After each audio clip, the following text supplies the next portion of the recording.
네, 국민연금공단의 발표에 따르면요, 국민연금의 임의 가입자와 임의 계속 가입자가 급증하고 있는 것으로 나타났습니다. 하지만 반면 국민연금에 대한 불신감 또한 여전한 것이 사실인데요. 네, 과연 국민연금은 100세 시대의 노후 안전판일지 정철진 경제평론가와 살펴보겠습니다. 안녕하십니까? 네, 안녕하십니까? 네, 안녕하십니까? 네.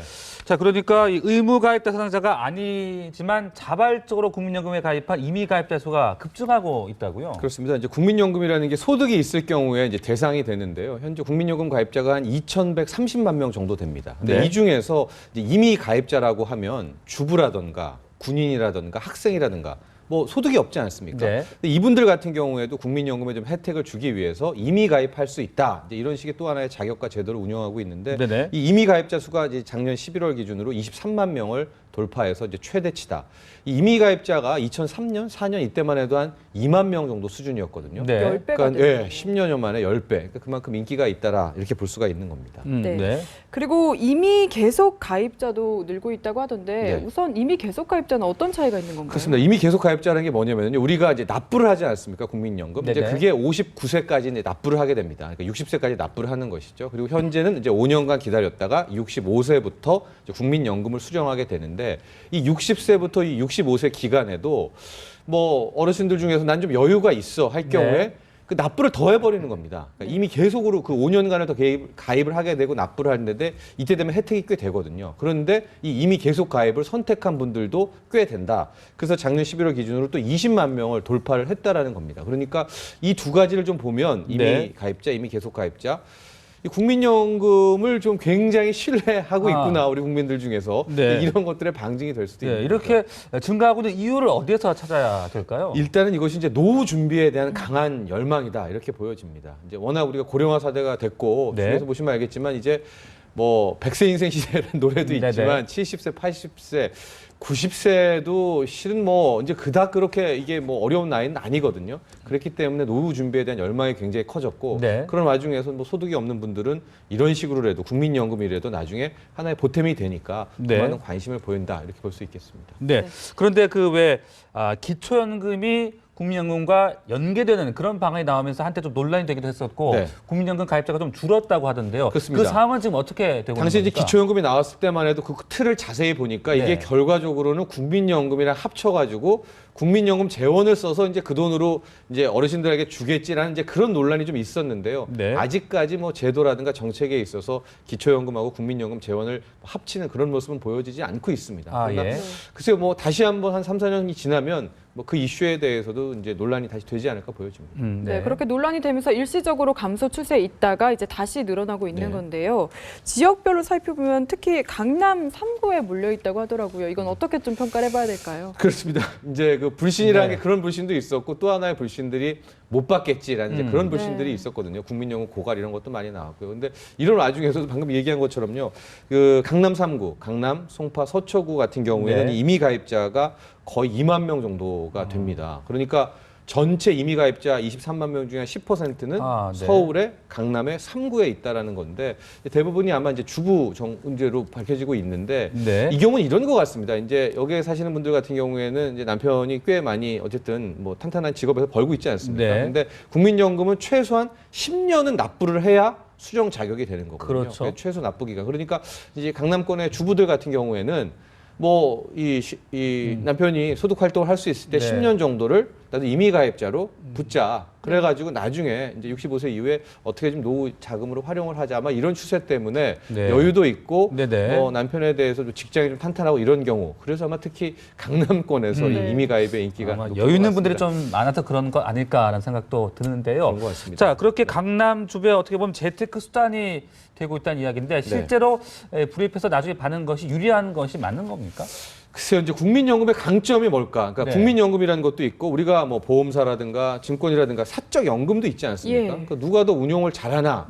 실은 이것은 이제 중장기적이기 때문에 쉽게 판단을 내릴 수가 없는데 국민연금 같은 경우에는 일단 크게 두 가지 장점이 있습니다. 첫 번째는 이 수급 이 주체가 돈 주는 주체가 국가 아닙니까?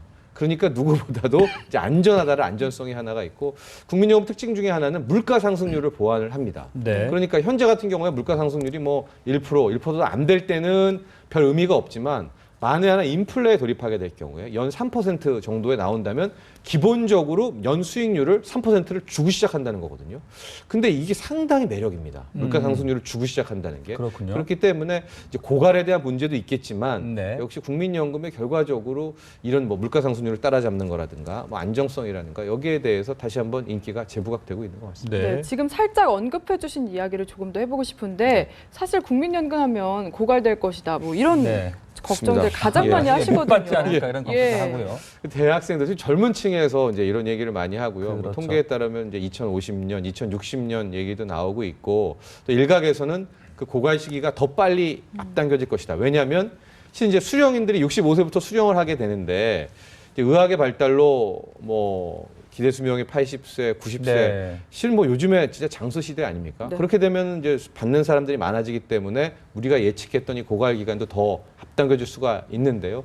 아마도 이제 이게 고갈이 어느 정도 가속화가 될 경우에는 여러 가지 좀 제도가 또 바뀌게 될 것 같습니다. 이게 대표적인 네. 것이 일단 수령 나이를 이것도 60세에서부터 65세 늦췄는데 다시 또 뭐 68세라든가 이런 대책이 나올 수도 있겠고요. 네네. 보험 요율이라고 있습니다. 그게 이제 자기 소득에 대비 뭐 셀러리맨 같은 경우에 지금 이제 9% 내고 있는데 이게 3%부터 더 낸 거거든요. 그러니까 네네. 이것도 이제 더 내야 되는 그러니까 뭐 한 10% 이상 그러니까 보험료를요, 납입료를 올리는 그런 식으로 해도 보완책이 나오게 될 것 같은데 네. 그 못 받지는 않을 겁니다. 그게 무슨 얘기냐면 네. 그리스 같은 경우에 뭐 국가 디폴트 사태 나고 그러지 않았습니까? 네. 그런 경우에도 실은 이제 국민연금만큼은 이제 지급을 했었거든요. 네네.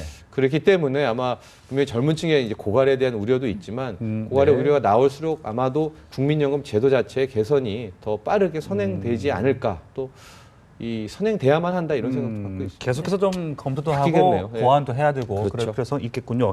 자, 그런데 그 실제 국민연금의 수익률은 최근에 좀 어떤지도 궁금해지는데요. 수익률이 괜찮은 겁니까? 예, 수익률 아직까지는 괜찮은데 워낙 지금 뭐 운용을 세게 하기가 힘들거든요. 네, 네. 왜냐하면 지금 저금리 시대인데다가 뭐 주식시장도 그렇고 특별하게 하고 뭐 있지도 않고 특히 국민연금 같은 경우에는 안정성이 최우선이기 네. 때문에 네. 실은 뭐 운용에 있어서는 뭐 그당 뭐 몇 프로 이렇게 나올 수는 없지만은 네. 제가 앞서도 말씀드렸지만 이게 물가 상승률이 좀 되는 인플레 시대 같은 경우에는 이게 꽤 괜찮습니다. 네. 네, 그렇다면 이제 소득이 없는 젊은 층 같은 경우에도 네. 좀 일찍부터 가입을 하는 게 좋을까요? 아니면은 조금 더 여유를 두는 게 나을까요? 저는 오히려 20대 지금 학생이다. 대학교 네. 1학년인데 내가 임의 가입을 통해서 가입할까? 이거보다는요. 네. 차라리 지금이 한 뭐 42세 정도의 주부인데 네. 이제 남편이 이제 직장 생활을 하고 있고 이 경우에 한 10년 정도 이 납부 기간을 두면서 최소 납부 기간은 뭐 40대 주부 정도라면 저는 임의 가입을 좀 추천하고 싶은데 네.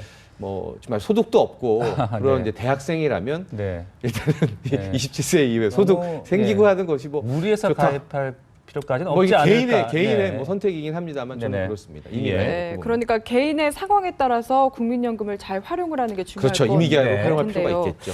네. 네, 그렇다면 국민연금의 일시금을 다시 반납을 하면 네. 노후의 연금 수령액을 높일 수 있는 방법도 있다고 하던데요. 그러니까 이게 이제 국민연금 더 많이 받는 법 테크닉 뭐 여러 가지 중에 하나가 네네. 이 아마 시청자분들 중에서 기억하실지 모르겠는데 저는 이제 1997년에 첫 직장을 가졌었거든요.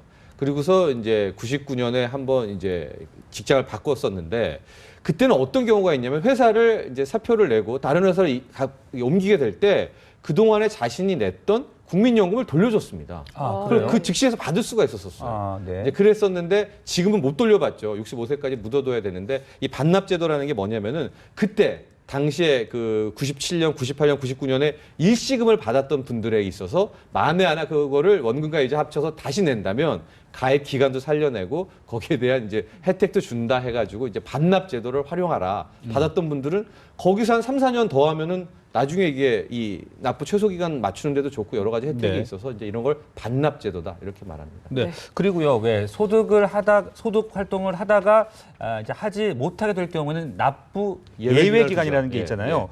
그런데 이 기간에도 국민연금을 내는 그런 제도가 또 있다고 하던데 설명을 좀 해주시죠. 이제 추후 납부라고 해서요. 이제 소득이 없으면 이제 전화를 해야죠. 네. 그래서 소득이 없다. 이제 그렇게 되면 아마 국민연금에서 이런저런해서 뭐 납부 예외 기간 신청을 받아줄 겁니다. 근데 네. 나중에 이제 다시 또 좋은 직장을 갖게 된 거 아닙니까? 근데 그때 만에 한 1년 반 정도의 납부 예외 기간을 뒀을 때 이걸 추납이라고 해서 추 납부를 하는 겁니다. 그래서 일시금으로 딱 넣게 되면 그 기간과 혜택이 또 확 살아나게 되니까 뭐 경단녀라고 해서 경력 단절 여성들 같은 경우에는 좀 쉴 때들이 있잖아요. 그러니까 회사를 한 8년 다니다가 잠깐 쉬었다가 납부 얘기가 두고 2년, 3년 있다가 다시 직장에 복귀했을 때 좀 여유가 되신다면 그 추납을 추후 납부 그 기간만큼 한꺼번에 살려내는 거죠. 내는 그렇죠. 건가요? 목돈을 통해서. 그렇군요. 네, 그렇게 추납 제도도 있고 또 미리 내는 선납 제도도 있다고 하더라고요. 그렇죠. 선납제도 같은 게 이제 여유가 있으신 분들은 빠르면 한 달치 먼저 낼 수가 있고 최장 5년치를 먼저 그러니까 돈 생겼을 때 미리 5년치를 이제 미리 납부하는 선납제도라는 제도도 있습니다. 네. 자, 그런데 또 여유가 있는 분들은 이 연금을 좀 가급적 늦게 수령하는 게 좋다는 이야기도 있던데요. 그것도 왜 그런 겁니까? 이게 이제 연기연금 제도라고 하는 건데 실은 상당히 좀 여유가 되시는 어르신들 같은 이야기입니다. 근데 여유가 되실 분들이라면 저는 이 연기연금 제도를 좀 많이 추천하는 게요. 이제 65세가 되면은 국민연금을 이제 받아야 되지 않습니까? 이제 수령을 하게 될 텐데 지금 이 연기연금 제도라는 거는 5년간 최장 안 받는 겁니다. 하고 70세부터 받겠다라고 이제 얘기를 하는 거예요. 난 좀 더 늦게 수령을 하겠다. 그러니까 수령을 늦추게 되는 겁니다. 연기에 연금을 하게 되는데 이 경우 같은 경우에는 혜택을 어마어마하게 줍니다. 거의 연 7%의 수익률을 더해주게 되거든요. 그럼 최장 7호 35 아닙니까?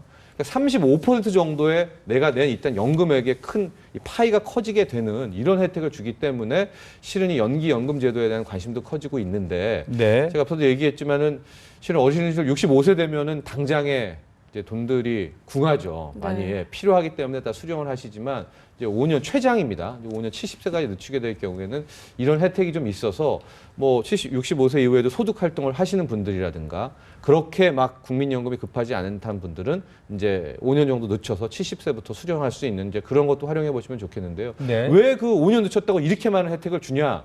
이게 실은 그 5년이라는 데에 굉장히 이제 위험이 있다, 리스크가 있다 이렇게 판단한 겁니다. 왜냐하면 65세 이상이 되면 실은 여러 가지 건강 문제도 생기게 될 것이고 뭐 생명에 대한 문제도 있고 그렇기 때문에 그 안 받는 5년에 대해서 뭐 국민연금공단에서는 상당한 혜택을 주는 것이죠. 이런 제도들을 잘 알아서 활용을 잘하는 게 좋겠습니다. 지금까지 정철진 경제평론가와 함께했습니다. 감사합니다. 고맙습니다. 고맙습니다.